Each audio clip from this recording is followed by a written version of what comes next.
Hey, hey, hey there. Happy Monday. We've made it.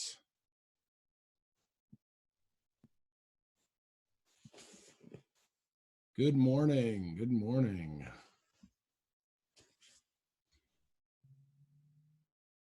Good morning. Good morning. Happy Monday indeed. Well, let's see. So this is the last week. Wow. Crazy. Crazy.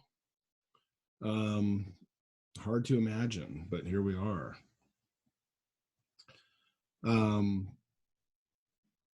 Well, let's see. Jeffrey will be joining us here shortly. Sure. Does anyone have any questions or anything just off the top of your head on this fine Monday? So in my section, we'll be kind of doing final presentations, just to present, and we're going to talk about that today. Bobby's, I think some of you have already started presenting, right, in Bobby's section. Is that true on Friday? Well, we presented a little bit ago. Okay. Like we did, I think it was 1 or 2 weeks ago. Okay. But you guys didn't do that this Friday. Oh, okay. No. Friday. Okay. So, right. Yeah, I think when today is just the final work today and Tuesday is the final work day, and then I think Jeffrey's reviewing all of the notebooks, and then on Wednesday. So I don't know if we have a class on that day. Don't quote me because Okay. I don't know. Okay, cool. I'm just heard that a long time ago, and I don't know if it's true. Okay, all right. But I think it's just finishing up, tying the loose ends, adding stuff you want. I'm going to add all the answers to my questions. Nice. Today, all my 5 or 4 questions that were deep questions that we're not forced, so that's why there's only 4 or 5 because cool. Yeah. Cool. And I think he's just reviewing them. Okay, great. But yeah. Great. Yeah, well, did anyone do anything fun? Hey, Jeffrey. Hey, good morning. How's it going? I'm going to check my audio here. Talking? I have a question, Jeffrey. Yeah. Hey, Quinn, what's up? So I was just talking to Miles about he said he's doing his his class is doing his final thing, reviews and presentations and everything. I was just I already told him that we've already did kind of ours. I don't know if it was a week or 2 ago because the days just merged together at this point. But I was telling him that I think it's Tuesday tomorrow, and today and Tuesday is the last day to days to work on the notebook before you review them. But I didn't want to I'm don't quote me on this, but that's what I heard in the past classes. So yeah, not every recitation did presentations the same way. Oh yeah. But ours, we kind of did our sort of bigger presentations already. But this week in recitation, we'll have more of an open discussion / review. So I still might ask you to show stuff. But yeah, we did our big kind of 5-10 minute presentations right before Thanksgiving. But not every recitation did that. So does that make sense? Yeah. Yeah. Because they're different classes. Yeah, basically. Mm-hmm. Okay. Yep. Okay, just making sure. I'm probably gonna do the ending portion. Well, I am gonna do the ending portion of my project today, the Figma today, because it's just answering the questions that that I want to and that stuff, and then maybe making it look nice. But I don't know. I kind of like the messy, organized mess that it is because it's like my brain. Yeah. We'll give you some suggestions today on maybe how to think about wrapping up things or what final things you might want to add to your notebook. Yeah. How's everybody else doing? Thank you. You're welcome, Quinn. I'm doing all right. I think we had somewhere I remember seeing a note saying we had no class Wednesday, but I think I'm just going crazy. Yeah, that's what I thought too. I'm gonna make my recitation like optional, basically. Gotcha. Oh, okay. Yeah, so it's like Miles, is the recitation optional for this week? I think we're going to go ahead and have ours and just do a bit of a final presentation in ours. Okay, cool. So basically Mhm. presenting our Figmas. Yeah. Yeah. And we'll talk about that today, about how Alrighty. to approach that. Yeah. Yep. Yeah, my recitation is going to be more of like open discussion / if you have final questions. But like I said, that's not the same for everyone. Yeah. You know, our classes, when classes separate, you know, things kind of can go in different directions. So it can be a little tricky, but that's why we have the lecture portion to like talk about stuff. And then the other classes kind of can be a little more independent. But that can get a little confusing, I think, when we're all together and wondering what we're supposed to do in the next class. I'm going to share our Figma document, by the way, the class Figma document in the Zoom chat really quick.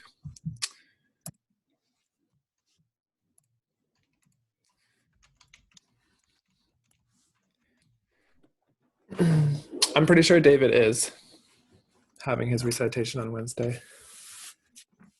Unless your teacher said something specific. David wasn't sure if he was supposed to have recitation. He said he was going to talk to you guys. That's why he was asking. Did you guys do presentations? Yeah, when you announced it in class, we did them. Mm-hmm.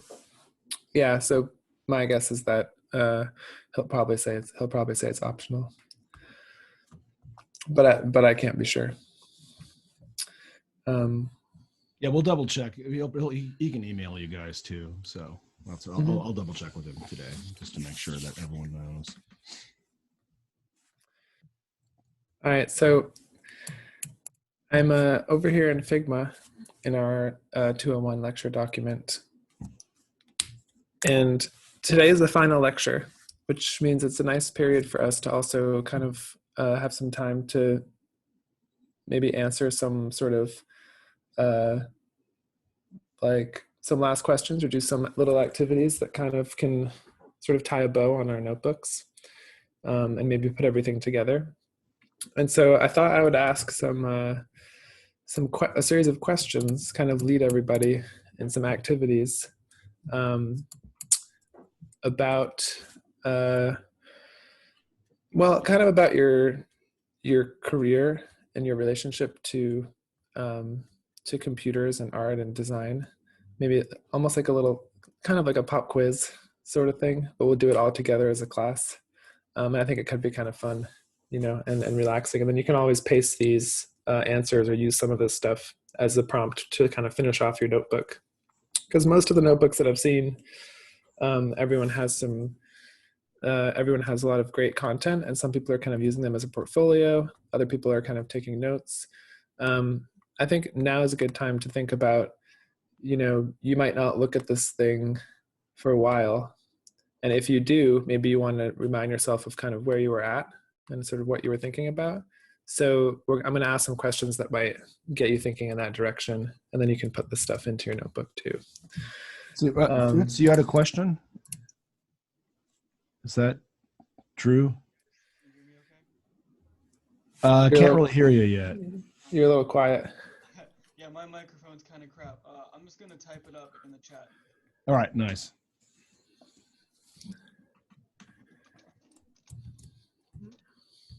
All right, so first question here.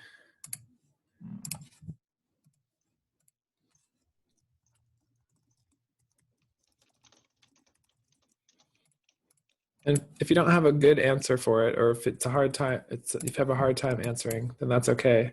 But these are questions that are kind of, I'm posing questions to everyone to kind of try to make choices. You know, what would you say is your primary discipline or field? And go ahead and just, you know, write the answer in Figma right around the question. Feel free to throw something down there.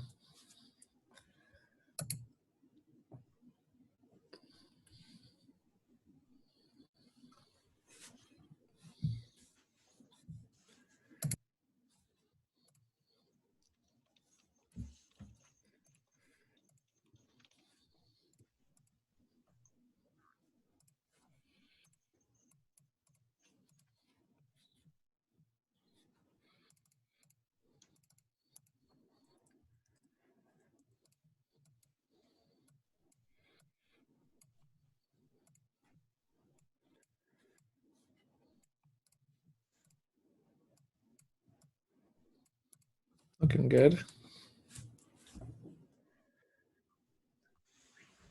It's a funny question to answer.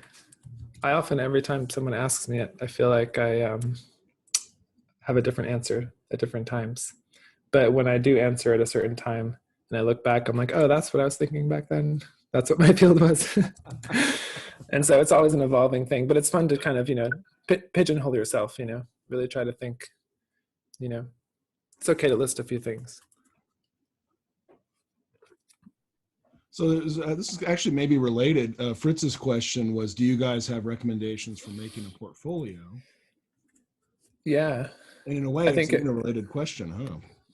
Yeah, I think it really depends, because depending on what field you're in, portfolio could mean really different things. Like portfolio could mean having a website with your work on it, like jeffreyscutter.com, which is seems less and less important as the years have been going on. That's less and less of where you should go, but certain like disciplines really still kind of want that. So like that's the kind of maybe more official, like kind of set in stone idea of a portfolio, is like having a domain name with your work on it. I mean, that wasn't what it was like before the internet. There was still the idea of a portfolio, but it wasn't that. So the ball of what a portfolio is kind of moves around over time, and it's moving right now, and it's moved a lot into social media, I would say, more than just having a website, because having a portfolio online is kind of about being visible, but also being able to apply for stuff. So there's different like ways in which you can think about that, and it really depends on the discipline, but there are really great services and websites you can use to like make a domain name, right?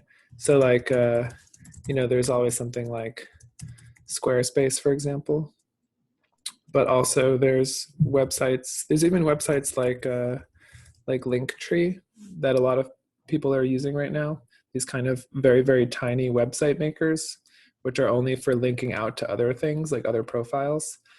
And so maybe one way of thinking about a portfolio is that a portfolio is kind of like an archive of your work, but also a doorway for people to find you. You kind of need those two components. You need your work somewhere, but you also need an entry point in which you can be kind of part of a hallway, so to speak, so people will like stumble upon you, whether those are people who might want to hire you, or whether those are people who might just be interested in what you do. It's important to kind of have that sort of system in place. So my recommendations for making a portfolio is to think about connecting different services or things together to form a kind of network of stuff. So kind of like decide on where to focus your energy.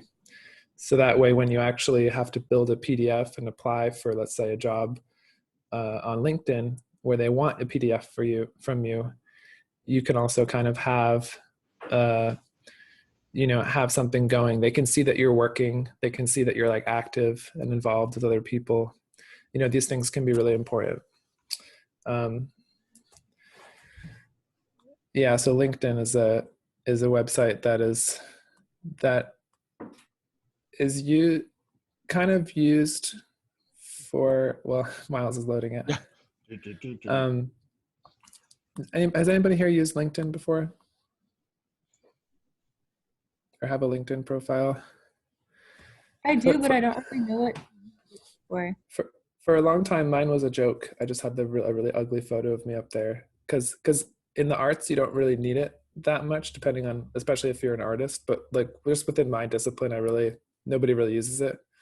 So like it really depends on if your discipline uses it, then it could be really important for you to have it or to want to get or to like explore careers and stuff. I think especially as a college student, it's really cool to browse the network that is LinkedIn. You can see like, oh, who's working at Nike in Portland, and what are the actual jobs there, and what do people do? And so you can kind of get a feel for the professional world, but that's not the whole professional world, because LinkedIn only captures a certain range of that. And a lot of like designer, artist type people aren't really too involved in this network, but like administrators and other kinds of like sort of art adjacent people, they are kind of involved. But you know, for an artist, you want your work to be seen, and you also want people to think that that other people are seeing and liking your work too. So if you're applying for something as designer, it's not just about the person who's giving you the job thinking your designs are good. It's you being able to prove that you've been doing good design and that there's evidence for that, maybe in the feedback of others or in where your designs are living. So I think the best idea for a portfolio is like connect together different services. A website could be part of that, but social media should definitely be part of that. And do real stuff, like do real projects, you know, do little commissions or do a website maybe for something that's not about yourself, like a kind of a project website, you know, do something that's for everyone to be interested in, not just like something that has your name on it that's about you. And those make really good portfolio pieces because those also bring in new interest. And one of the things that people really like to see when you're applying for design jobs is they like to see that you're not just interested in Jeffrey, but you're interested in sort of bigger ideas, you know. Does that make sense?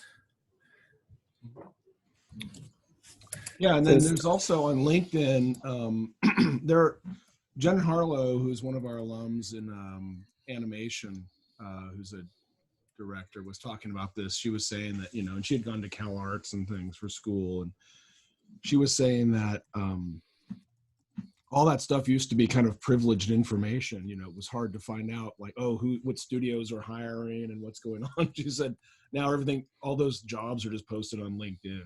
You know, she said it was kind of funny. Like it's just like there they are. Mm-hmm. You know, if you're interested in a studio or somewhere, you can find it there. That she said that's like, and she's like a supervisor now, and she said, yeah, when she does that, they'll just post it out there. So it's a good thing. There's also a really good EMDA alumni group on LinkedIn that Bobby has put together, and in the capstone that comes up, but of SOU alumni. So it's a good way to kind of check in and see what's going on. And there will be jobs, especially around the area that we get. A lot of times people will say, oh, hey, you know, there's like Harry and David mobile marketing job, for example. And then you can see what different alumni, Dutch Brothers, things like that. So it's good just to kind of start to do some digging, because it really, like Jeffrey was saying, it really depends on what your field is. I think digging as a college student is key. Like if you're kind of asking that question about portfolio, it's like you should see what all the different disciplines do for portfolios, because part of it is about conforming, you know, and kind of making yourself seem like a part of that thing. All right, let's move on to the next question. So if you move over to the right, I'm asking you on question 2 to list 3 influences in the fields that you wrote down that you view highly. So 3 influences that you view highly. I'm going to add something here. I'm going to say known influences. So these should be people who are part of the fields who other people can look up, who they would know, or who other people might also view highly. So it's not just about you viewing them highly. People who are kind of maybe, well, you might say at the top of the field or an aspect of the field.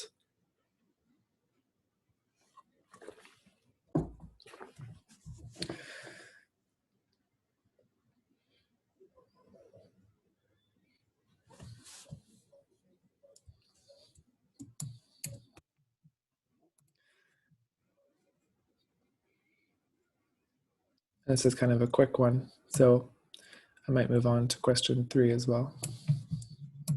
I'll give you guys a few minutes to do that.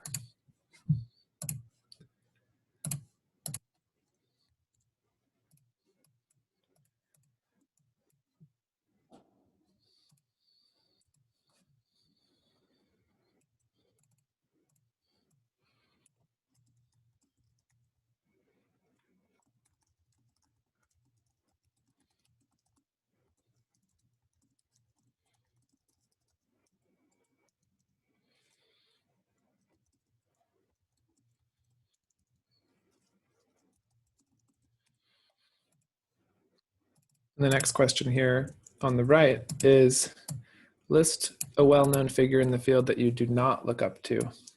In other words, this might be someone that all your friends really love, or someone who's really famous in the field, but you're not about them. You're kind of like, sort of like, you know, like two different flavors of ice cream, and one of them isn't the one you like. You might respect them. There might be nothing wrong with them, but not really your direction. You know, something that's kind of a no for you.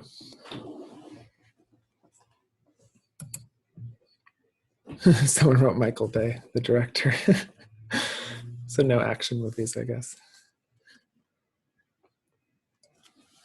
Mm-hmm. And try to push your answers close into these questions, because I think this graphic will be kind of interesting for us to look at together as well.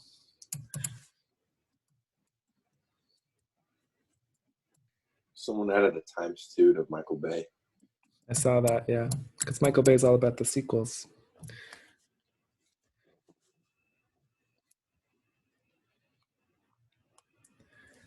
This one might take a little bit longer for you to come up with something, but it doesn't have to be something you hate. You know, it could just be something that maybe you ignore. You know, maybe you're not researching them, but they're a big part of the field. You know, it's maybe something you know about, but you haven't really, you're not obsessed, so to speak.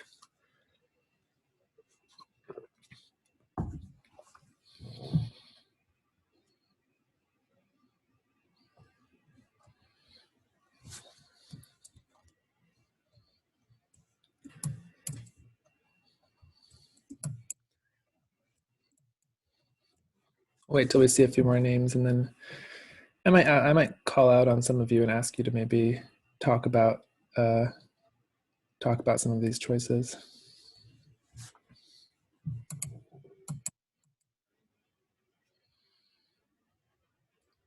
Now, if you don't know, or if you can't think of someone, or you can't think of something, one idea might be that, well, you feel like, well, you would like everything. But the other idea there is that, well, maybe maybe you don't have enough of a ability to discern between different things in the field, or maybe the field itself so far has been kind of hazy, you know, and so it's hard to decide. And so these questions are sort of increasingly relying on you having maybe a stronger idea of what you were answering for question number 1.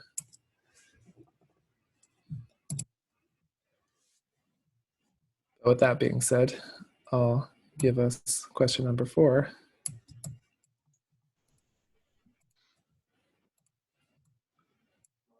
Did anyone happen to catch that John Cristofalusi documentary, The Happy Happy Joy Joy, about Ren and Stimpy? That was No, was there a Ren and Stimpy documentary? Yeah, and it takes a really dark turn. It's a really weird movie where it was like, whoa. Yeah, but there was a documentary on that era. So interesting time.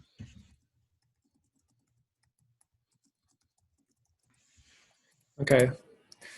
Question 4. Sorry. Your least favorite thing that you have to do in order to be successful in your field. This could be a guess, but what are the things that, you know, if you're an illustrator, what's the thing that you have to do, or that you feel like you have to do to be successful, but it's not your favorite part? Cam was on that fast. I saw that. You were like, boom. Yeah. I love how many people said self-promotion. Good, people were on that. Self-promotion, yeah. Mm-hmm. Yeah, it's nice to see these answers come in together, huh? Yeah, it is.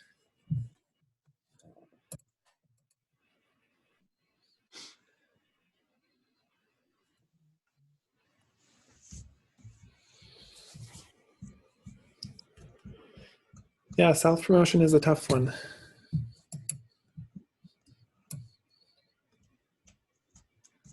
Yeah, there is something about it that is I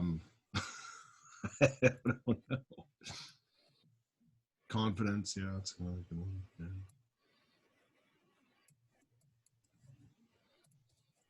Motivation. Yeah. Okay, so this is the last question in this line of questioning before we move on to another line of questioning.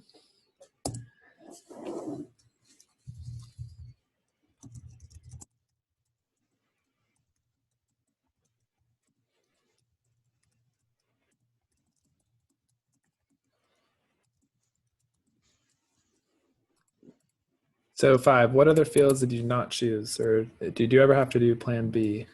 So based on the first answer, what are things that might still be options, or were almost options, or you were close to picking, or you still might even go to that field? That's a good question. What was that secondary field? That secondary interest. It's maybe something that still might be an interest. And maybe the question to ask yourself about this is, well, one funny example is the person who, the creator of SpongeBob, I don't know if anybody knows his name offhand, Steven Hillenburg. Yeah, so Steven Hillenburg, the inventor of SpongeBob, does have kind of an interesting story in the sense that he, when he went to school, he basically went to school for marine science and then went to school for animation. So he transferred out of marine science, or like he got like a degree at I think Cal Arts for animation, and then also studied marine science.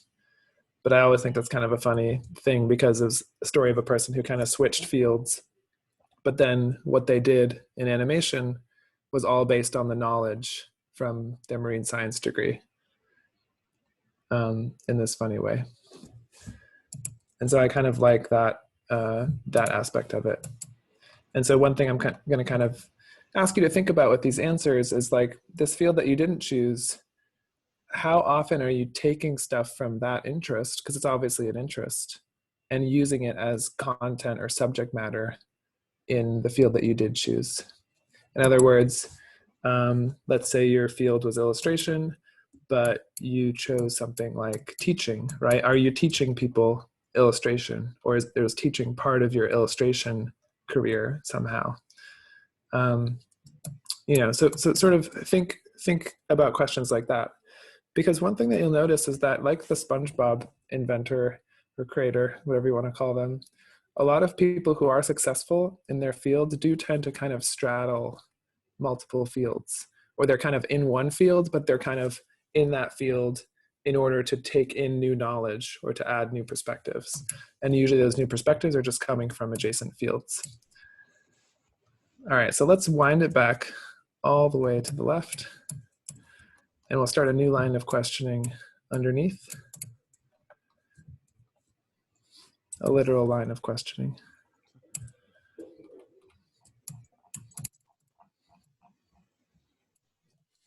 All right, first question.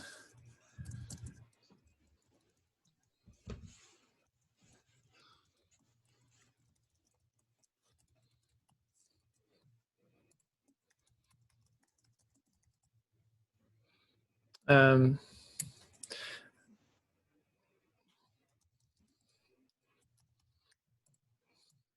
just going to ask this question. Do you make something related to your career every day? Career or field, or maybe if you weren't so clear on the field, like do you make art every day? You can think about it as a question like this.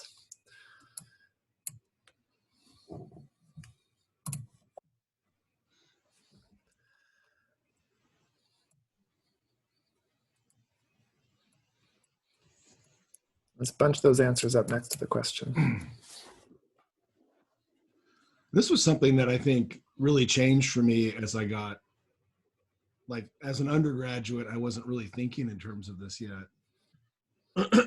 But it became, the more serious I got, the more it became the whole thing, yeah, I got started kind of late on that, but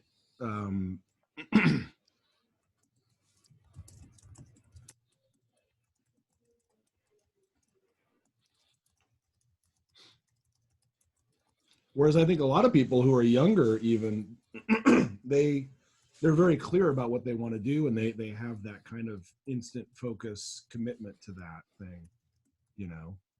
Mm-hmm. So for some people, it might be that you're getting a late start on it. You know, for some people, they've been doing it since they were, 12 or something, Totally. Yeah. So, and also, it depends obviously on how much time you have and like different times of your life. There's times when you have another job. A lot of us have other jobs. And so sometimes it's hard to do something every day. But the idea that you would have a career in that thing would mean that you would somehow, it would be a daily thing or, pretty much a daily thing. Yeah.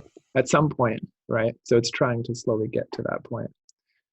Like that whole question of, oh man, I wish I could do this all day, So this next question, do you check news sources or aggregate websites that cover your field every day? Which ones, and list them? In other words, where do you get your news from? How do you know who the top people are in your field? How do you know what the problems of the field are, right? Let's see what these websites are. I'm interested if anybody checks specific websites too that aren't necessarily those big social media networks. So for example, artists.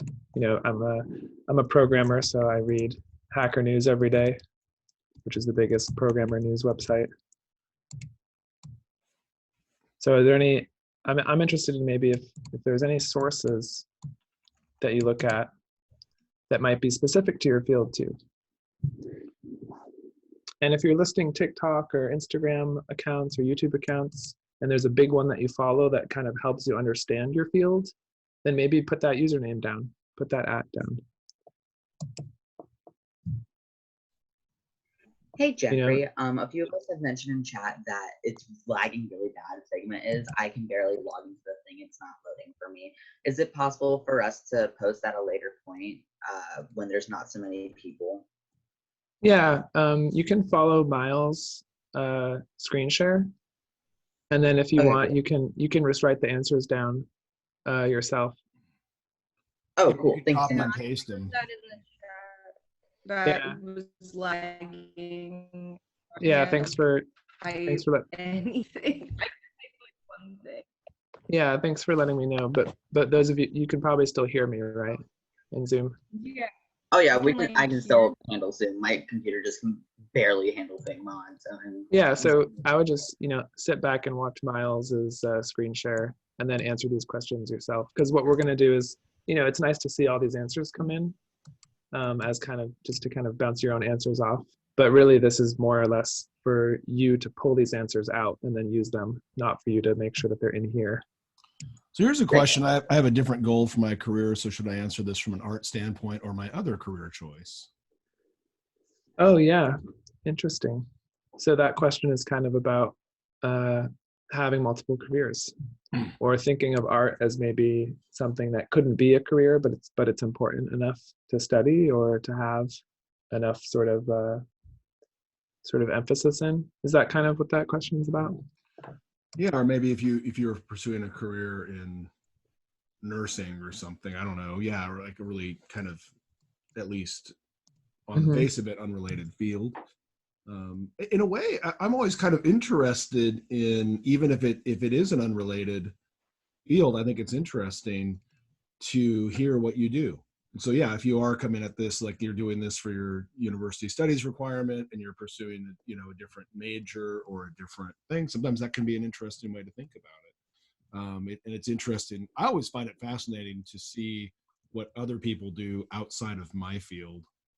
And that's one of those things I always say to people. If you ever get a chance to go to someone's work, wherever that is, you should always go if you get a chance to, because it'll be a trip. You'll get something kind of cool out of that experience. You get a sense of like, oh, whoa, when you see that. So I don't know. I think it could be kind of interesting. Mm-hmm. Yeah, totally. The next question here What is the biggest issue or controversy in your field in 2020? In other words, what is everyone talking about? What's everyone talking about on Instagram or something? It could be specific things, you know. For example, if you're in a world where everyone's doing Etsy shops, maybe everyone's talking about the fees related to that, or you know, it could be small controversies in a smaller scene, but it could also be bigger things, you know.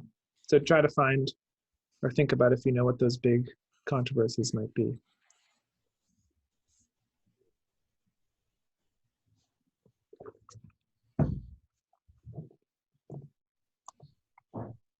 And these are things that are maybe outside of yourself, right? These are things that where the field might not exist if these things aren't solved, right? So it's not necessarily about controversies or problems inside of you, but it could be problems that you have that are shared by many people. For example, if all of the incoming people in the field can't get a foothold and it's only the older people who kind of have the positions, then that's a problem. That's a problem in the whole field, right?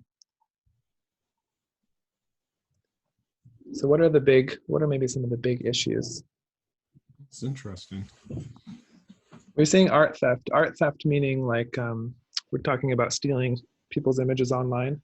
That seems to be, we're not talking about physical paintings being stolen, right? Yeah, stealing art can be like someone tracing someone else's art and claiming it as their own without credit.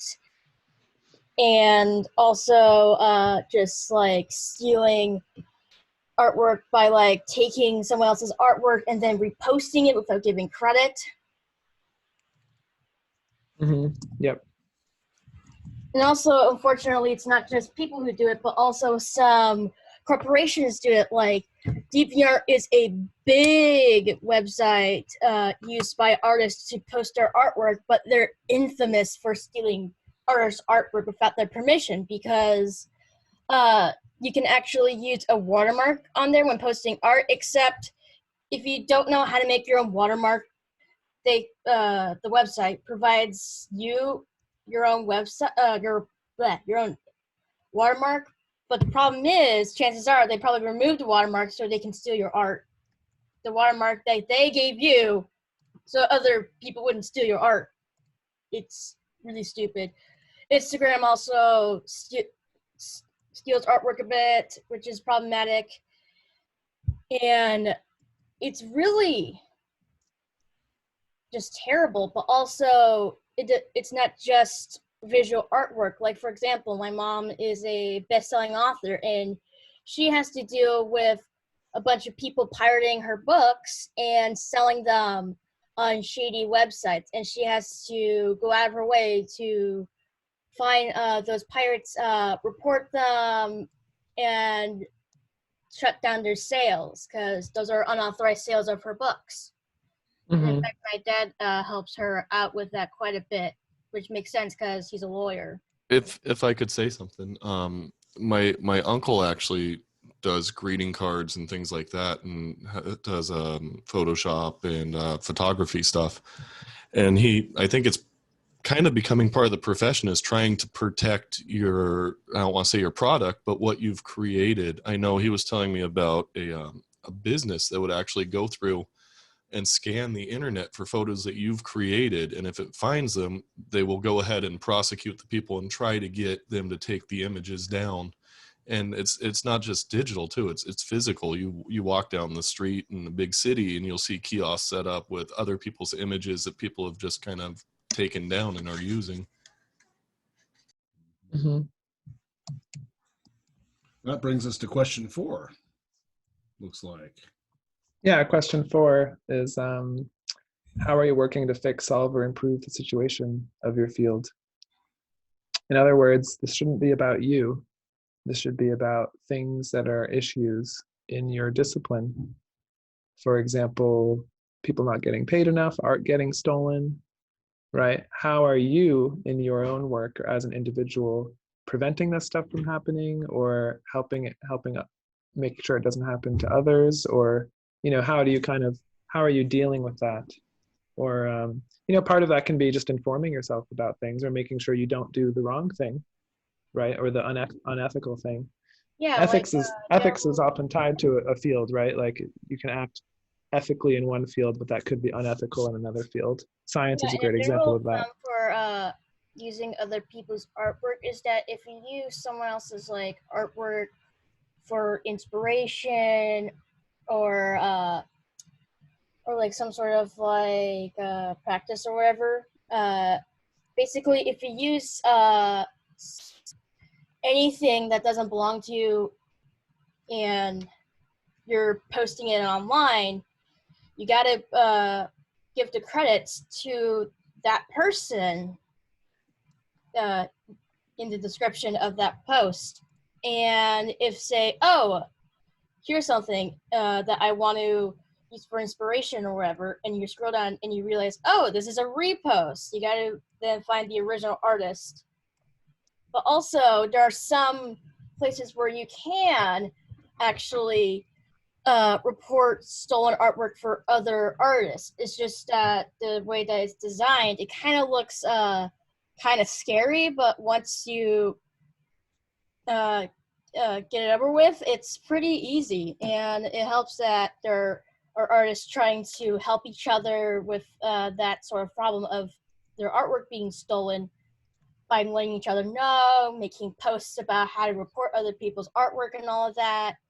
And it's really great. Although I will say, the art community unanimously hates people who trace without permission. Mm-hmm. And I will say that there's a difference between people blatantly tracing and then posting it as their own artwork without credit versus people who like trace something as practice and don't post it at all. Because I trace artwork, and I think that like every artist has done like some sort of tracing at some point in their careers. It's just that you don't post stuff you've traced, especially not without credits. So for me, I'm tracing a bunch of things on Procreate to practice with the software, and I'm not posting them or anything. They're just private studies for me to learn how to draw dynamic poses, how to use the software, and how to figure out how to draw on that software, basically. Mm-hmm. And sometimes there are artists that all they do is pump out bases for other artists to use, where it's Mm-hmm. basically, oh, here's a base of like a horse or something, and you can use it in your artwork, and they can list like, oh, I want credit for this, or oh, you can do it, whatever. And sometimes artists will even charge people to use those bases, or design OCs and sell those as adoptables. And there's so many different things that artists can do. Yeah, cool. Yeah, thanks for sharing that stuff. I'm actually going to ask about, the tracing thing is kind of a big deal, and also thinking about how artists kind of collaborate in a field, often through transactions. So like you're buying this from me, but that's only a part of something that I'm going to use for something else. Those are forms of collaborating and sort of building up the greater works or the knowledge in the field. But it's also business at the same time, right? I'm going to ask some questions about software too in a little bit. But this last question, question 5, is where does all the money come from in the field, and where does it go to? And try to be general. So if you think about movies, the money comes from the people who watch the movies, ideally, but also, producers put the money into the movie. So if you're a theater director of some kind, you might not have full control over your movie because you don't have enough money to make your movie. You're borrowing the money from someone else. So kind of try to think about where you might sit in that, right? Where would all your money come from? And where would it go to? And where would you maybe distribute money if you had a lot of money? How would you, what kind of new projects would you spin up, So in other words, think about the money, what's your relationship to the money? And if you think of each field as kind of being like a country or a nation, you might say all the illustrators have this much money, or this much money is flowing through that, right? Through that field. Science is a really easy one to think about because you're often thinking in terms of, well, the government puts money into science, that money translates into people researching certain topics, right? In art, it's not necessarily so cut and dry like that. There's not a whole lot of public art funding in this country anymore, actually, but but a lot of things are privately funded instead. So thinking about kind of, how that works and whether you're engaging with consumers of popular media or not. People buying games or buying tickets. These are all different systems that, depending on where you sit, really make a big difference. Are people buying physical things or virtual things? Are they buying something at all or just buying a service? Kind of understanding or thinking a little bit about the larger economics of your discipline is really important. This is just a little invitation to kind of think about that. It also, it becomes more and more important as you start to maybe do this every day and maybe try to make a living off of the field. You start to think about these larger economic structures and how you might fit into them. That's actually okay. one of the biggest things. Go ahead, Miles. Oh yeah, I was just thinking that's one of the big ones is the money thing. I remember that. When I was doing my BFA, actually, my professor coming in one day and saying like, well, okay, like, let's talk about the economics of making a living as a painter, And it was interesting because I had never really thought about it before. And it kind of blew my mind, actually. I mean, and it brought up so many other questions, that were larger to me, kind of, I didn't realize at the time, but really kind of larger political issues, that I think it was so much cheaper just to exist like 50 years ago or 100 years ago. And that there's become this kind of horrible bloat of expense that you have to have, like things like healthcare, or, insurance and these things that are kind of like these weird costs, or even things like rent, have gone up so much. And I don't know, it was interesting. It was interesting because it really kind of, I didn't consciously understand it at the time, but there was something about, I never really properly addressed it, maybe. I mean, thinking about, because I think you can make a really conscientious decision to, kind of like you were saying, Jeffrey, to really start thinking about this and start learning about it and start to say, okay, what do I want out of this and how do I get there? What's it really going to take? How does this work? I don't know how this works, find out. Yeah. What would a career look like in this field? What would the steps be? Because usually all it takes is a certain amount of like commitment, progress, development, time to do it. Yeah. And Yeah, totally. I think that makes a lot of sense. And also because these things are changing, any description that you read or any sort of video that you watch that's about how things work in a field, those things are often shifting at the same time. So getting involved in a process of kind of updating yourself and kind of feeling things out and knowing the differences between what you do and what other creative people do is really important. I just watched all these little Pixar documentaries on Disney Plus because I got Disney Plus this month. Oh, okay. And man, they're so good, actually. This like little inside Pixar documentaries. They follow all these different people with different roles inside of Pixar. One person's a programmer, one person's a character designer. And I just thought it was really interesting to kind of see. I watched, I think, a Pixar documentary a long time ago about Toy Story, but the company is so different now. It's like a whole kind of college campus situation. It's really huge. Yeah. Anyway, so that ends that line of questioning.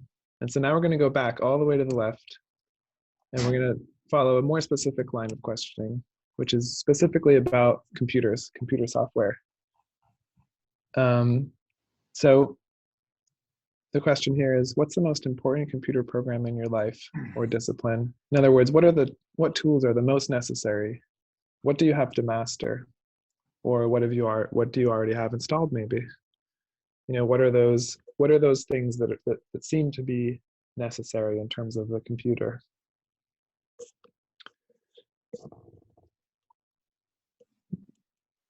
That could include hardware if there's special hardware. Doesn't have to just be software. But software are the processes that we use, right? They're the sort of protocols for working. It's a common language. If someone says, open up that file and go to the layer labeled this, a lot of software knows about layers, and a lot of people know what layers are. And so that becomes a common language for a field where people can, even if they're not using necessarily the same software, software is kind of a process that's embedded, that's sort of fixed. So they can actually talk about stuff because they're using the same process. Hardware too, yeah. Yeah, hardware is okay too. For example, if you're a videographer, cameras can be kind of important. But a lot of my friends who are videographers, some of them don't really own that much camera equipment, especially the ones who live in LA. They have like maybe one camera, but every time they go do a shoot, they just rent the camera equipment for each time.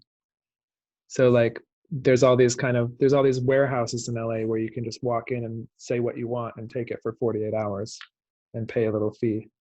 So the equipment itself costs a lot of money. So and their jobs always change. So it's like they're a videographer, but their most important thing is like their hardware setup at home to edit, because all the equipment is just something that they just rent every time, Yeah, so this is kind of an interesting thing and sort of in practice, things can kind of look a little bit differently than they might look from the outside.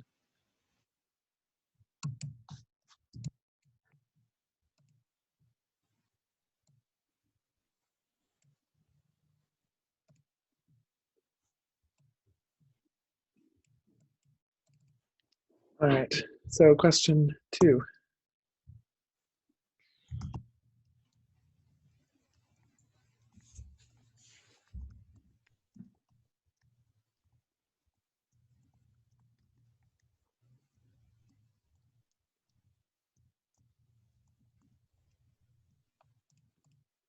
Question 2 is, what was the first program that you ever used that was kind of similar to the program in your field, or that sort of top program in your field?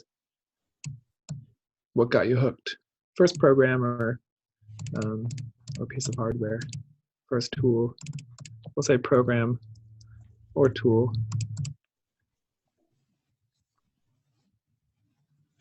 Etch-a-Sketch. Etch-a-Sketch, yeah. Wooly Willy. For those of you who aren't, this is kind of a bit of an easier question for artists, but for those of you who aren't artists, you could think of other products or other computer-based things that you may have used or experienced that kind of led you into the path that you're on. Right.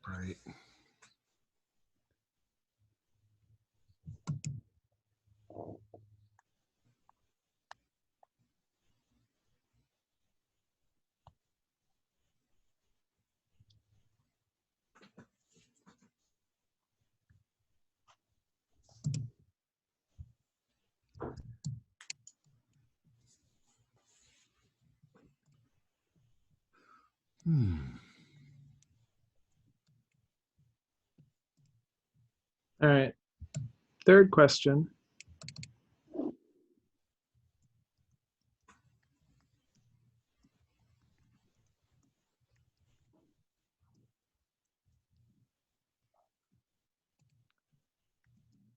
"100 years ago, what did people use instead of this stuff, of the stuff that you're deciding?" Well, before software, before computers, what were the tools that you needed to get this stuff done? Swords, yeah.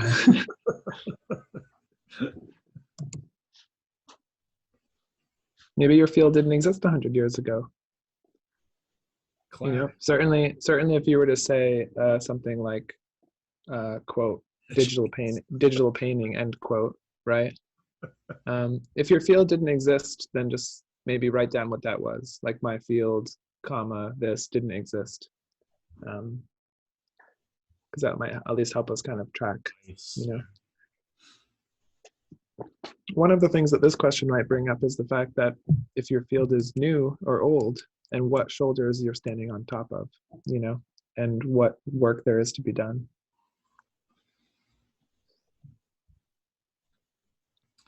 Yeah, it can be interesting if your field really didn't exist. It might be that there was, what was the kind of the spiritual forebearer of that field, you know? Like what are some that's might not have existed, Jeffrey? Well, a field that maybe didn't exist. Well, so here's a good one. My field, radio disc jockey, was not around, right? Like, so being a DJ for the radio wasn't really a thing. Of course, there was radio 100 years ago, but a radio DJ was maybe not quite the skills that we think of that as having. However, you know, if you were to like zoom way out and think, well, what is it the point of the radio DJ? It's to, you know, produce music, right? And so, like, if the radio DJ is basically a kind of musician in a way, or a creator of music in a space, then that's kind of might connect you to a bigger, sort of a bigger field or a bigger network. But we have to draw the line somewhere, right? You know, at some point you have to say, listen, I'm a DJ. I don't play violin, you know. Those are pretty different things. And so part of what's fun about defining your field is kind of also defining like, well, what is the biggest, you know, what is the sort of biggest thing that I'm in, and what is the sort of narrow thing that I'm in, you know, and how many other people are with me in that narrow thing, and how many people are in that big thing compared to other things, you know, how many people in art versus science, and how many of those people in art are designers, you know, and how many of those people who are designers actually make fonts or typography, right? Being a typographer is kind of a field for sure, a specific field, but it's a really small one within graphic design, within art, you might say. So kind of understanding your size or the scale of what you're doing in relationship to other things that you're next to or inside of is kind of important, I think, and interesting to think about. All right, so let's go back, or let's throw in the next question here of this line of questioning.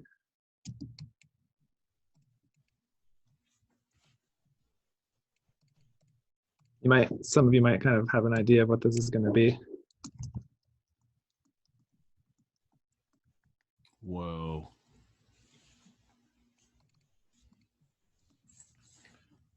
Well, I would have to be some kind of undead entity, so I would need to feed like a soul. Yeah, you being a person in your field. About you in quotes. Yeah. So what are the tools that could be used 100 years from now? It might be different.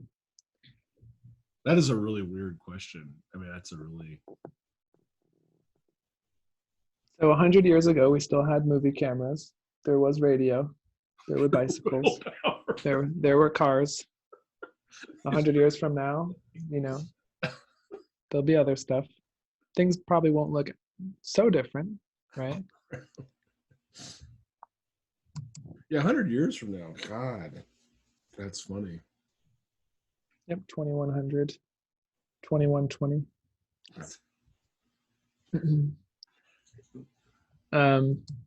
Sticks, probably. And so Sticks and rocks. It's kind of a funny question, so we can maybe just jump ahead to number 5. Maybe take this question a little bit more seriously too.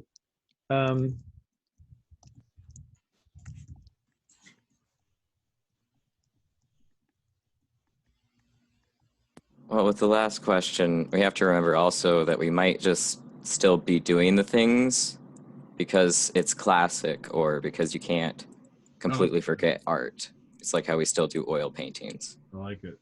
Mhm. Right, right. Yeah. Yeah, or of course the idea that you can still be a violinist today and have a career doing that. But but other fields, other instruments were created sort of with newer technologies, right? And to be a successful violinist today might mean also you might have to be using things to record that digitally. So kind of like, yeah, there's always this relationship between sort of technologies that were invented or instruments that were invented that have kind of stick around, right? So that's a good point, because we're kind of putting things into a kind of a technological timeline, right? In which things might be things might get expired, right? Or be more useful over time, or be less useful over time as other things replace them. But as we know, that's not always the case, right? The pencil was never really, in replacing the pencil just took on a different meaning, different purpose, right? To draw with a pencil today is maybe a little bit more, is different than it was 100 years ago, because new stuff is around, or different stuff is used maybe more commonly. But it's still there. It's still useful. People still use it, right? Interesting to think about too, how the different contexts for the work that you do change. I think about it a lot with writers, that writing for television, there's so much television being made now, and really pretty good television, that having a career as a writer in that field, I think, is really different from having a career as a poet 200 years ago, or as a novelist 50 or 100 years ago.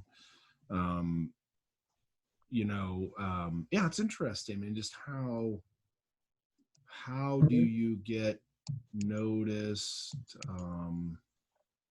And a lot of times I think with EMDA stuff, we're working in these weird intersections of things, like with these intersections of like art and computers is a pretty broad intersection, but it's a pretty weird one. It's pretty interesting.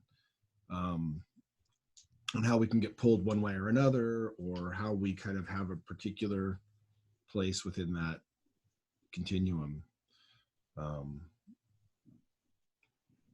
Yeah, and I think that's what I was thinking about, as far as the tools are changing so radically, and it's cool to see what people are putting up here. I mean, I remember that with just like 3D modeling that I do a lot of. I mean, how just if you kind of logically extend what it is that you're doing, it's kind of disturbing. I mean, you become kind of like, things become obsolete really quickly. Skills that you kind of thought were really core to being an artist in this field kind of become obsolete, Right. Well, oftentimes a lot of skills are related to how to do something in a particular program or tool. Right. So like, I think one of the best stories about this is architectural drawing. Yeah. You used to go to school just to be an architectural draftsman, and learn all the different pens and like sort of like standards for how to draw sort of building plans by hand in a really specific way. My dad actually got fired from his architectural drawing job because he spilled coffee on the drawing he was making when he was like 21 in New York. So there's these certain funny things that change in that, right? Like all those skills about architectural drafting are kind of antiquated now. Nobody does that anymore. Who makes a real building? Yeah. So it's just that's kind of an interesting one to think about, is really entire sets of skills that kind of are retired, that maybe went from the sort of like analog to digital transition. And so now they're maybe seen as kind of like lost arts, It's weird, isn't it? I mean, there's kind of like this architectural draftsmanship is a really good example of that, like where it was this kind of, in one way, an insanely limited, narrow conception of what you could do as a person. It's like you have one job, and it's to do this one thing this one way. it's a very strange way to think about it. Like you're kind of reduced. It's very kind of assembly line thinking. And I think animation can feel that way sometimes too. Like this kind of, and I think with the stuff that we're studying, there's the possibility of going the opposite way, which is moving maybe away from specificity, and that kind of limiting, narrowing thing. And that goes back to the portfolio question. Like, well, how do you make a portfolio? Well, if you were making an architectural drafting portfolio, it'd be very specific, you know. But what would that mean today, you know? So yeah, 3D, something like that was like very kind of technical. Like, oh, you had to learn how to do these specific things. And now it's much more like, oh, well, you can grab this tool or grab this thing or do this, and then use. It's more about kind of like what we were talking about, like almost like accounting or like collecting or collaging or assembling or building something. Yeah, anyway, cool. Totally. So last line of questioning for today. We got 5 more questions. So wind it back over here to the left. So now we're going to talk about what is the output from your field. So what is the dominant thing that you or your field makes or produces? And be specific about that. You know, if it's if you're a game designer, so does that mean card games or video games, or do those video games come on cartridges, or do they come digitally as downloads? You know, what are the things that get produced? If you're a lawyer, you know, what gets produced? What gets produced is, you know, the court case. Usually, you can think about it like that. So what are the sort of artifacts or the sort of pieces of evidence that people point to as being important, right? What's the kind of dominant sort of format, you know? It's interesting too. I mean, I Tam, you had this. Unfortunately, it's very porn commissions, but ideally character concept art. One of the big comic publishers, Fantagraphics, their history is interesting. You know, they started in the 80s, and which was a dark time. It was kind of the dark ages for comics, but they, you know, they never had like a solid business model. They were always kind of living month to month, and then they were really about to go under, and then they did hit on this idea, because it was before the internet really, of they had a separate line of porn comics, because they had their serious like artistic indie line, and then they kind of did this separate thing, this separate company, and it kind of kept them alive for like 10 years, you know. And then they hit another crisis when the market for that kind of evaporated because of the internet. So or they had totally some success, though. Yeah, and then that happened. And then eventually, like, they were kind of came to another crisis point, and then they got the license for the Charles Schultz, you know, Peanuts, to publish the comprehensive volumes of. Oh, what? Yeah. That's like, such a weird history. It is a really weird history. It's a really weird history, and like through that, they kind of were able to sustain this kind of serious art. Like they kind of sustained like independent comics, and is one way to think about it. Like art creator-driven comics, you know, for probably a good 10 years were kind of kept afloat by that. Yeah, so it's really interesting. You know, it's like, because that's one of the first things you hear about, you know, independent comics is like, oh my God, there's no money in this. Like you can, you know, only in the rarest, weirdest cases does that kind of turn out. So anyway, it was just kind of an interesting one to think about. So yeah, so that was an interesting one. Yeah. What a weird history. Yeah, it's very strange. It's very interesting. Yeah, Fantagraphics. Yeah, check it out. They've been around for a long time. They're from Seattle. They're still around doing stuff. Yeah. Go figure. All right, so yeah, that leads us to our second question, which is all about this. So how is that thing packaged, sold, sent around, shared, or distributed? And why is it done that way right now? So, you know, comics, Peanuts being in newspapers before, but then, you know, saving a publisher because they could put it into a book at some point. you know. How is that thing being packaged, sold, sent around right now? You know, where do you find this stuff? If you're an artist, maybe it was exhibitions. If you're a designer, you know, it could depend on the field of design that you're in, right? Like we said, for a typographer, for the person who makes a font, you know, that's kind of a funny thing to follow. How are fonts packaged, sold, sent around, shared, and distributed, and why is it done that way? You know,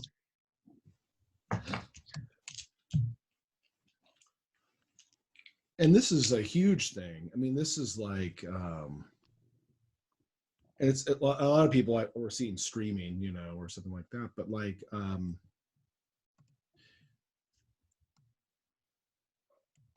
that distribution. I mean, we were saying in a way. I think we talked about this a little bit before, but art and things like music, particularly, they've almost become like a utility.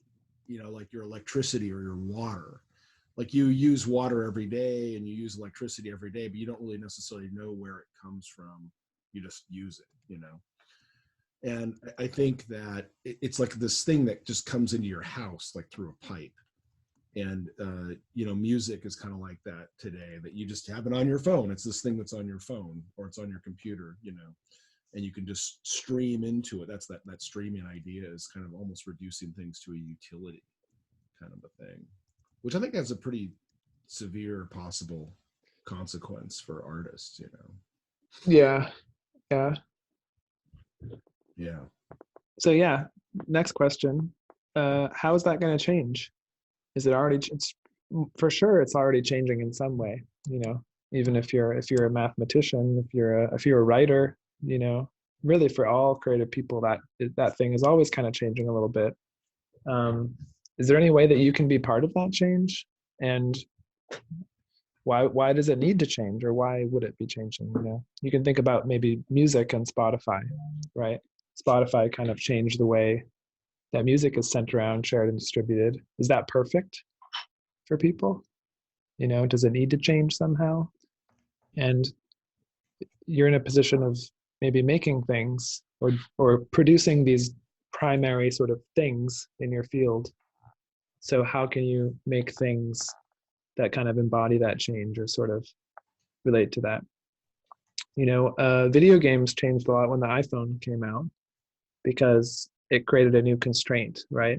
For casual games and in-app purchases and things like that. That was a big change that a lot of people were a part of.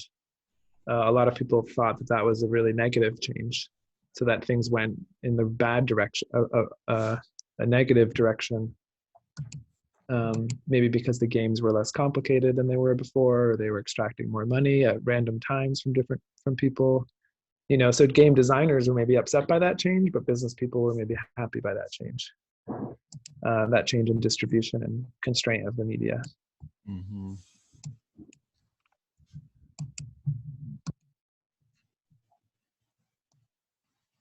Next question is a little bit of a longer one.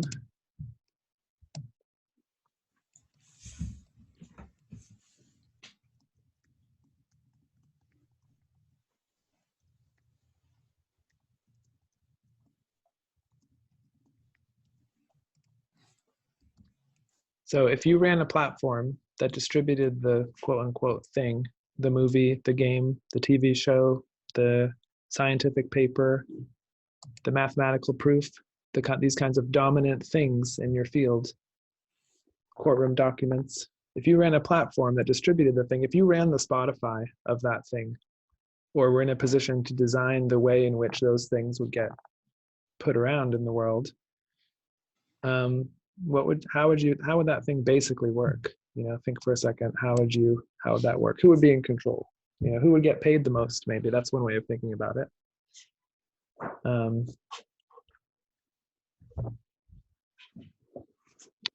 Zoom right now is the platform that distributes the class, and the class is the thing that Miles and I, in our discipline as teachers, are producing. And so if we ran a platform that was different from Zoom, I'm sure it would be very different, you know, or we would think about that very differently. Part of that is also the university. The university is a platform that distributes the thing too, right? And then Zoom becomes the software, the protocol that everyone kind of is on at the moment. Patreon thing is interesting. I see some people talking about that too. I mean, like, Patreon was a cool introduction, right? It really changed the game in a way. So that was nice. A lot of us just sort of lived through that big change. yeah. Mm-hmm. And then what about then I think, you know, I don't know much about music distribution, but I think like Bandcamp, right? That's more directly, it's a better deal for the musicians, I think. Like, cause like iTunes was horrible. I mean, you'd make like 50 cents off of iTunes, you know, if you had a hit song. I remember reading, I think it was David Byrne, you know, the Talking Heads was talking about that. He said, you know, this was a while ago, maybe 10 years ago, more than 10 years ago, but like, he said, yeah, the hit song, who are the French techno guys again, the band? Daft Punk? Daft Punk, yeah. He said, yeah, that hit album was a huge smash or whatever, but he said they might have made like $13,000 off of it or something. He said, which isn't like chump change or anything, but still it was like, wow, that's pretty tiny compared to what you would have made for that album in like, if that had been that big of a hit in like 1975 or 1985, you know. Mm-hmm. And that's yeah. like off the streaming, it was pretty tiny, you know. And if you think about all the, you know, that's like pretty sorrowful. That's off of iTunes, I think. That's the kind of the streaming thing. So that's like bad. And so he was talking about that from being in a band, you know, earlier, about how much, you know, it was actually kind of you could make a realistic amount of money if you had a hit, you know. So I thought that was interesting.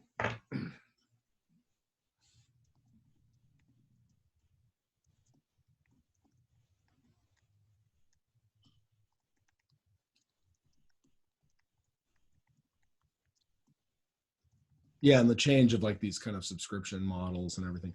You know, the Patreon thing is interesting because like I have a few Patreon things that I've supported, but it's kind of infinite, you know, which is kind of the difficult part of it, you know, the paying for something one time versus this kind of ongoing subscription thing. It's an interesting one. I mean, I don't know. It's like I'm intrigued by it.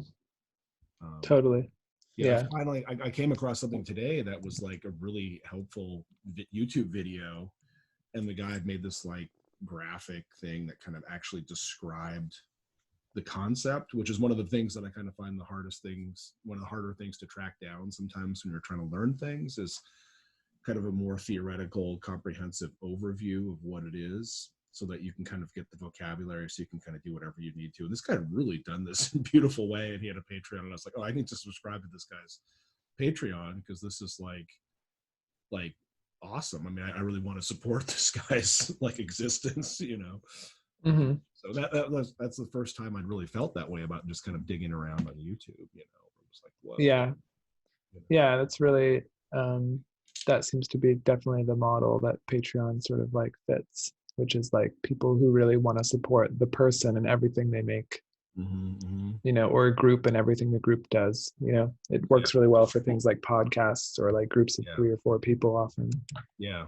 So this last question in this line of questioning, how many of those things have you owned or experienced?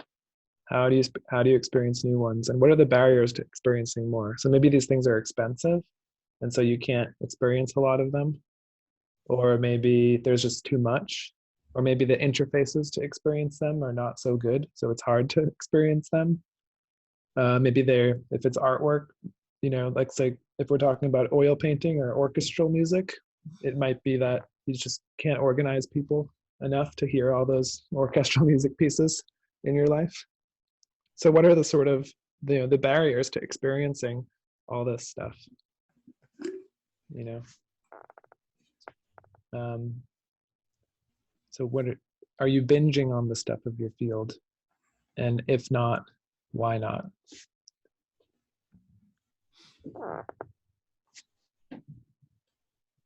That's interesting. It's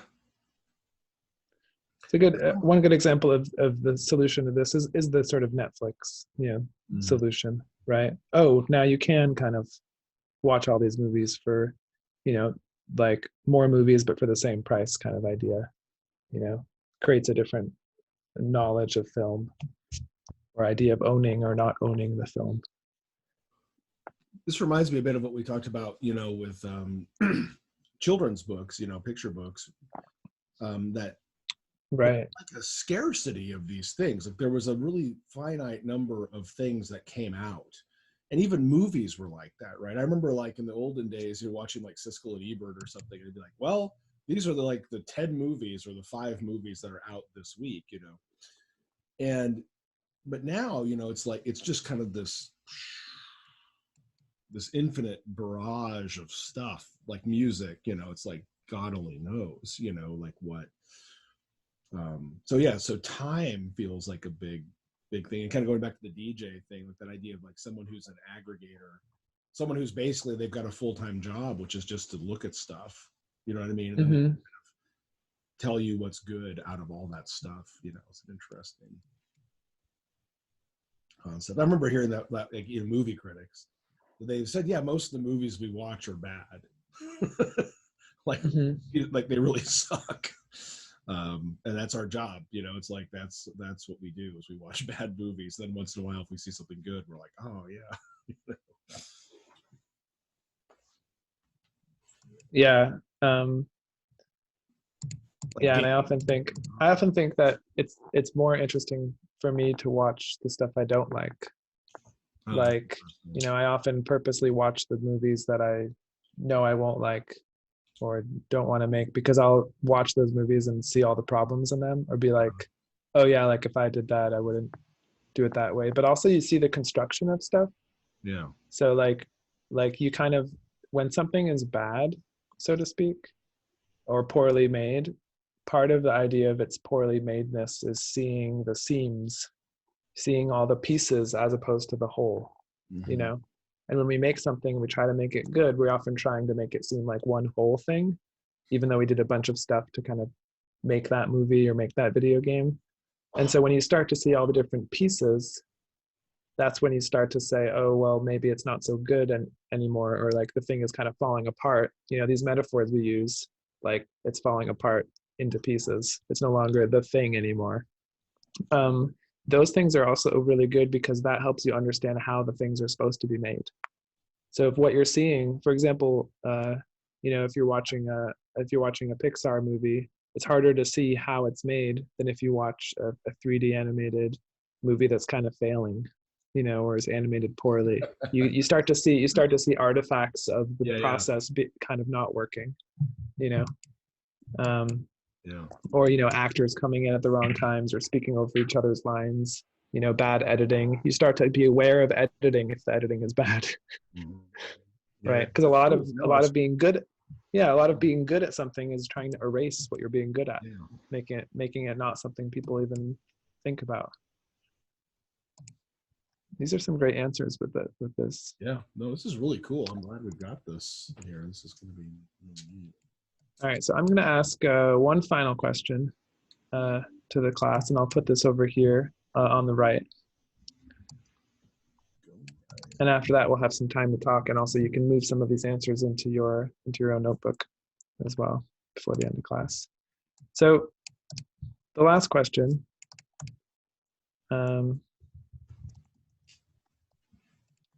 which I will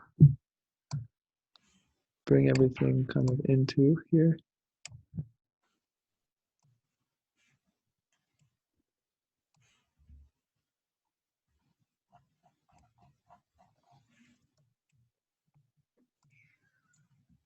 Basically,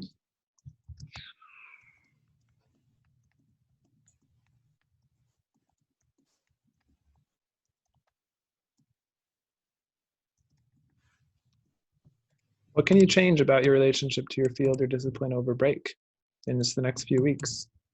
What were some of the questions I asked where you were thinking, oh, I don't really think about where the money goes, or I haven't really thought about what it's going to be like in 100 years. How can you find this stuff out? What are some easy things?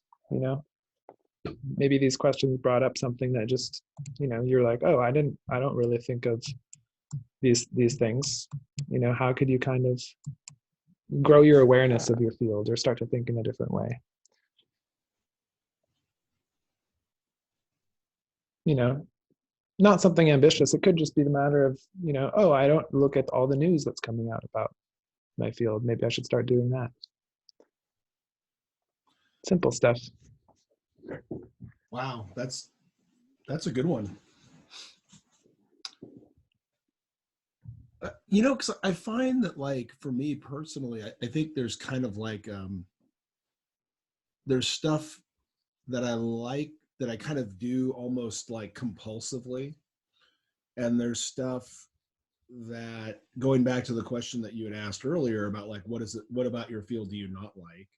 You know, then there's the stuff that would probably benefit me tremendously to do, even on a short-term on a small level, would probably give me a huge benefit.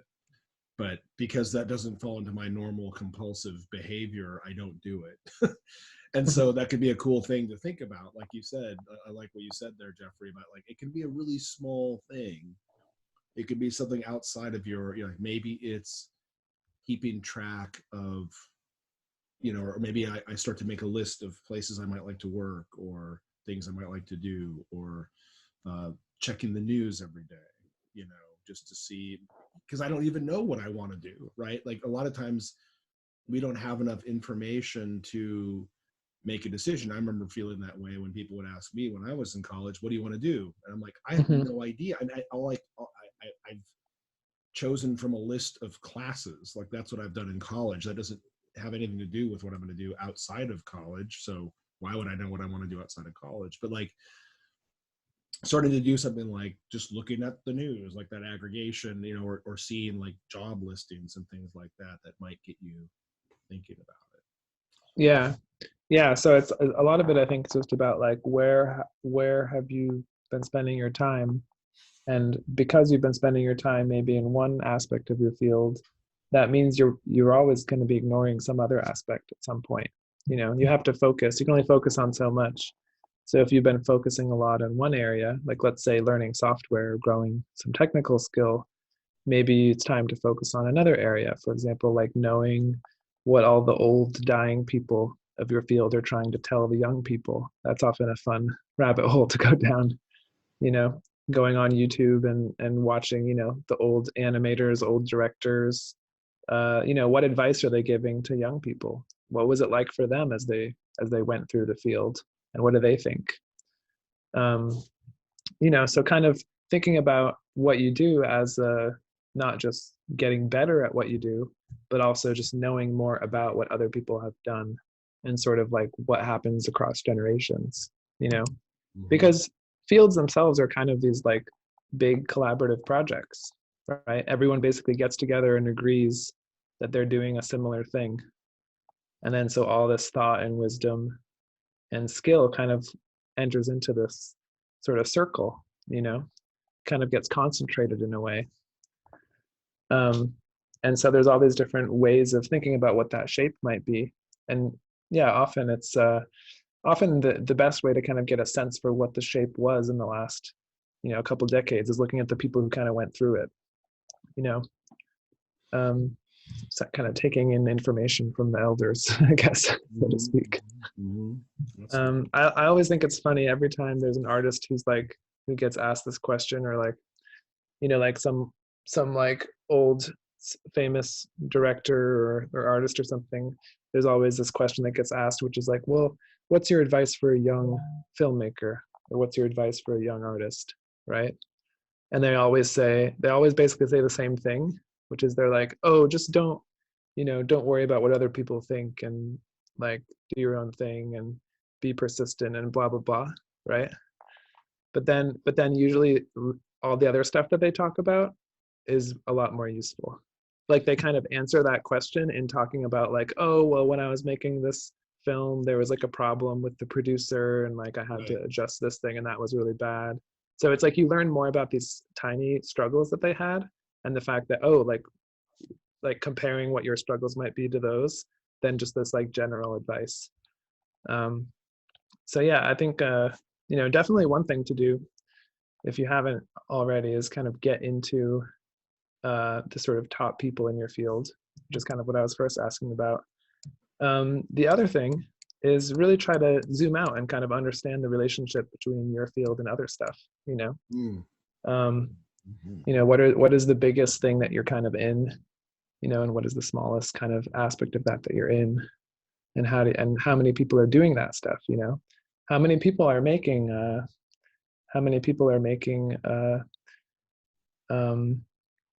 like TikToks versus how many people are making Instagram posts globally every day, you know, like basic questions like that, just like how many people, right? And if you were to kind of zoom out and say, well, what's the biggest thing that we're all in, you know, the biggest thing that we're all in is still kind of the internet. You know, the internet was this big thing that happened that changed like all the fields in a crazy way, and people are still coming online, you know.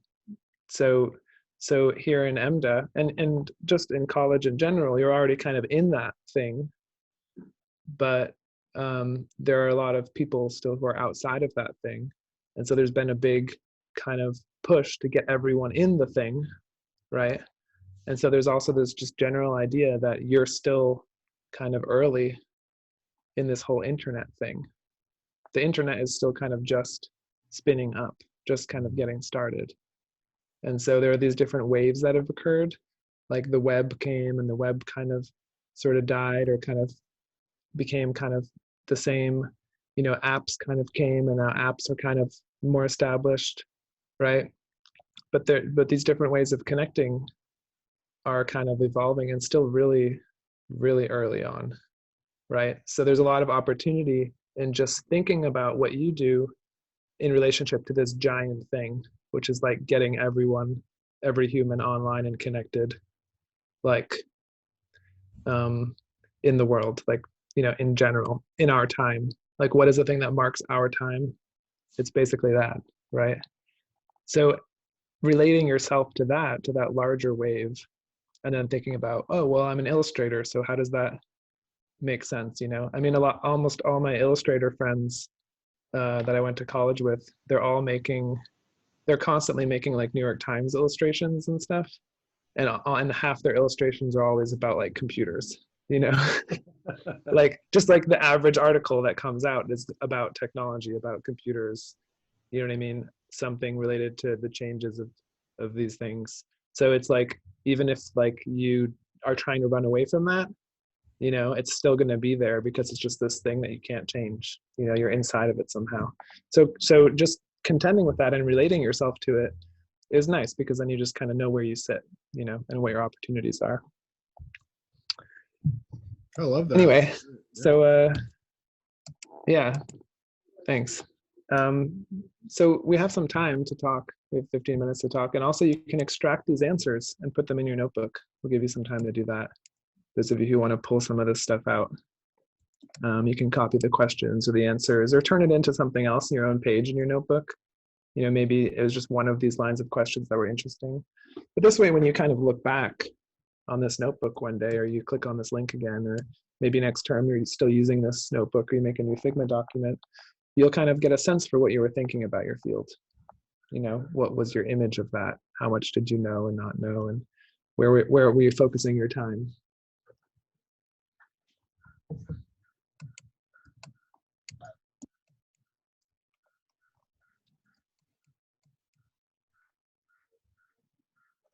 Yeah, that's cool. That's a great way to kind of wrap up this first quarter. Actually, I like that. I mean, for me, as I was just thinking about what we were talking about, Jeffrey, that idea of like, one thing came to me, like the idea of like to not be intimidated by new things. I think that might be one of the main philosophies almost of the program of EMDA, particularly, you know, is that, yeah, why not? You know, like, why not learn something new?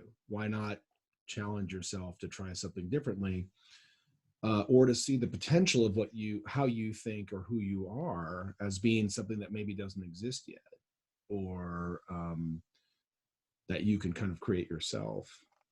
And I think that all of us in that teach in this program have kind of had that experience, you know, of like starting off in one thing and thinking about, oh, I'm going to be this kind of a thing.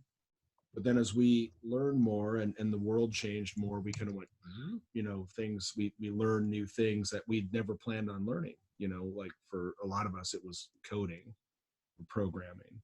That's not why we went to school, but it kind of became an outgrowth of what our interests were.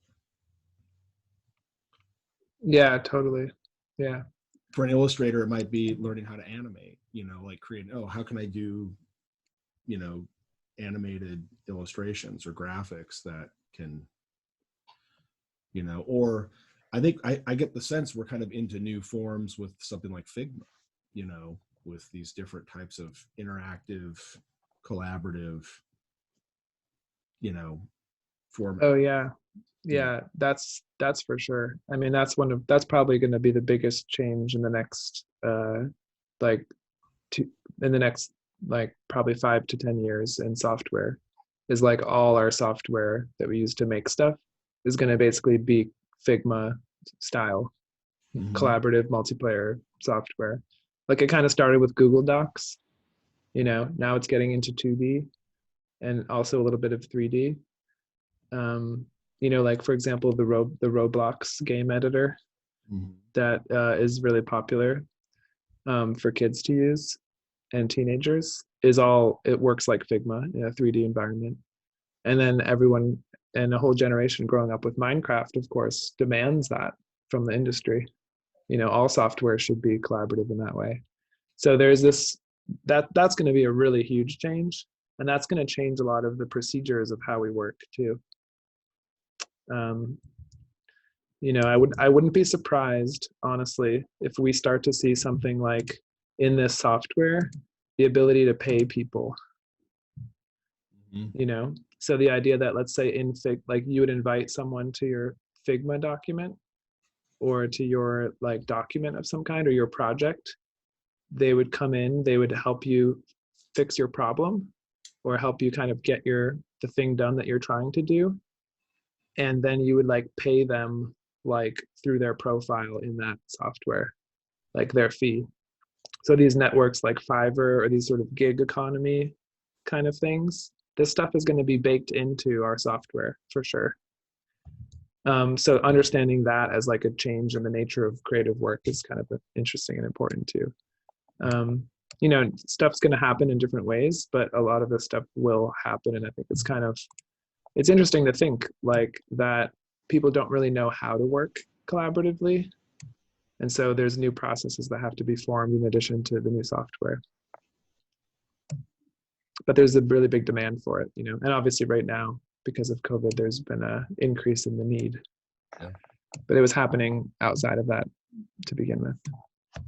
This is cool. I'm seeing in the chat too, people are saying, I wish we had done this exercise like on the first day of class or like earlier. And it's like, exactly. I thought that was great. Like I think in a way, this exercise kind of evolved out of the class, you know, out of being in this situation of like, you know, being like on Zoom and using Figma for the first time and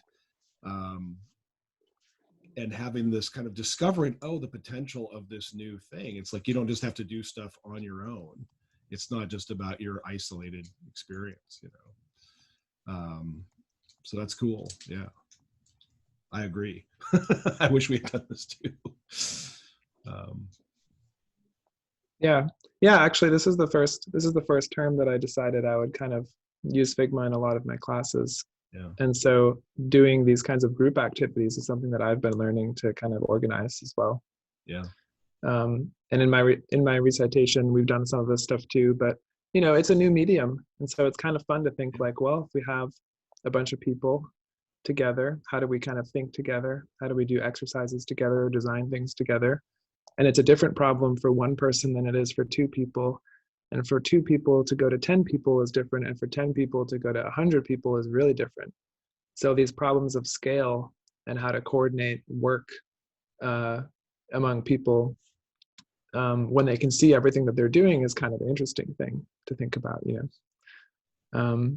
so yeah, I've been experimenting with that too, thinking like, what are the kinds of ways we can use this kind of space together. Anyway, yeah, so that's been fun. And I guess before we say goodbye, we have everyone's notebooks already, so there's no need to pass in a new link to your notebook if it was already passed in before when you sent us the link the first time.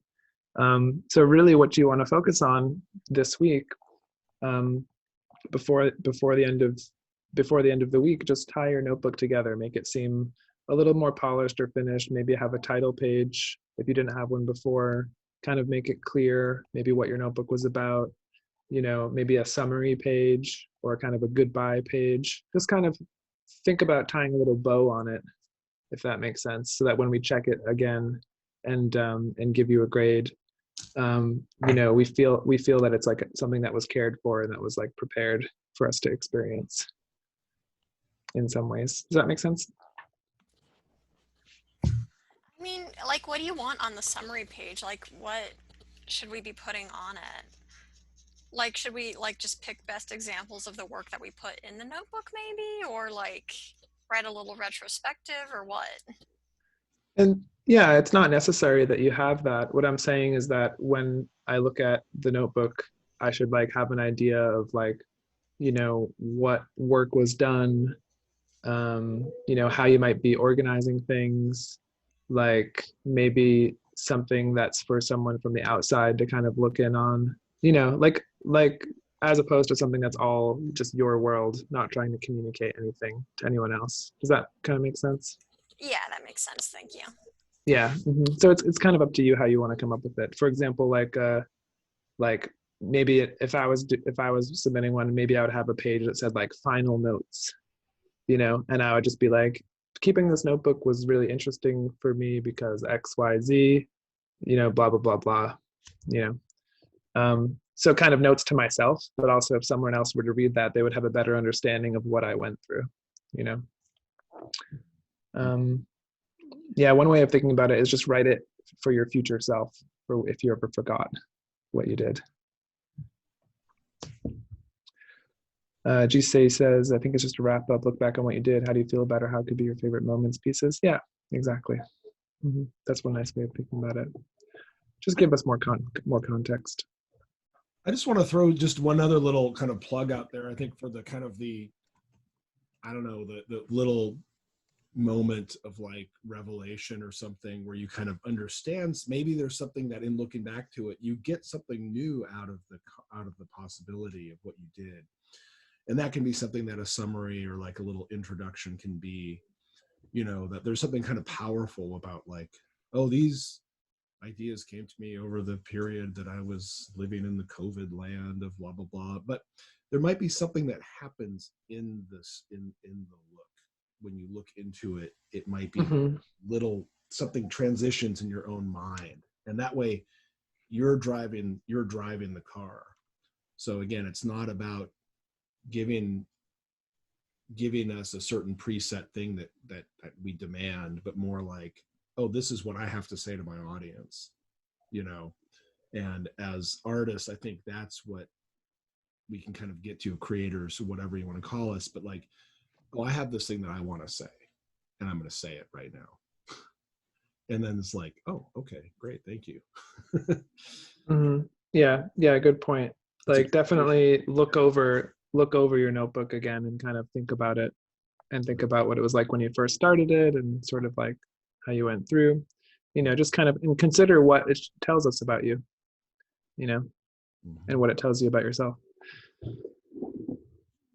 But yeah, I had a really nice time in this class, you guys. It was fun to think about all this stuff and also to explore this new tool together and think of different ways that we might use it. Because this paradigm is certainly not going away, so it's kind of great to sort of all kind of deal with it and introduce it, like kind of like figure out new ways in which it's useful together. Yeah, it's been a blast. It really has been. It's been a really kind of exciting experience. despite all of the difficulty and the trauma of it. But it's been kind of amazing, I think, as teachers, to just see.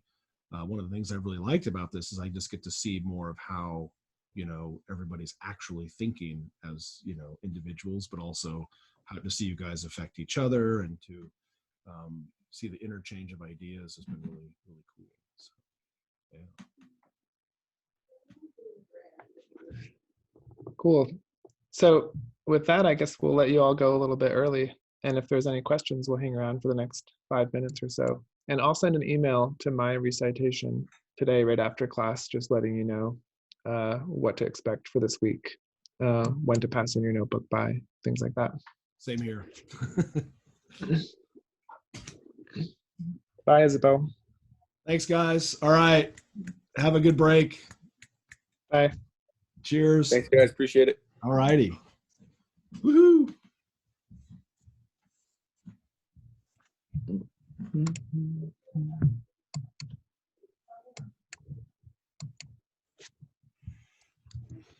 Thanks for screen sharing, Miles. That was really useful. Yeah, that was awesome. Yeah, thanks for rocking and rolling. Rocking and rolling. Yeah, it's really fun to see everyone's answers together. Oh man, that's incredible. I think it's really, I think this would be a great talk about assessment. You know what I mean? Like this needs to go into our assessment doc, honestly. Oh yeah, you mean just to get us? I mean, it really helps us understand. Yeah, we're like, well, who everyone is in the class. Don't take my word for it, right? You know what I mean? Like, here's what they said.